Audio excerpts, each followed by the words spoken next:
எல்லாருக்கும் வணக்கம். இன்றைக்கு தைப்பூசம். தைப்பூசத்தின் விளக்கம் பார்க்கலாம். வள்ளல் பெருமான் தைப்பூச நாளை ஞானத்தின் வெளிப்புற நாளாக காட்டினார். காரணம், தை மாதத்தில் பூசம் நட்சத்திரம் வருகின்ற தினம் மிகவும் சிறப்பு வாய்ந்த தினமாகும். தை மாதத்தை மகர மாதம் என்று அழைப்பார்கள். மகரம் என்பது முடிந்த நிலையினை குறிப்பதாகும்.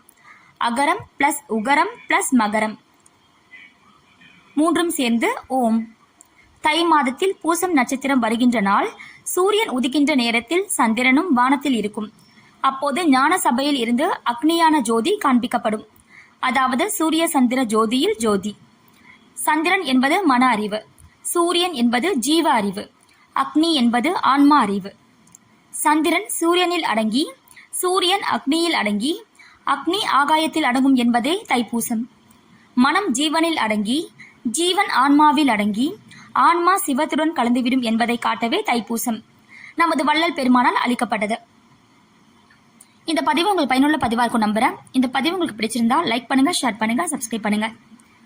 நன்றி, வணக்கம்.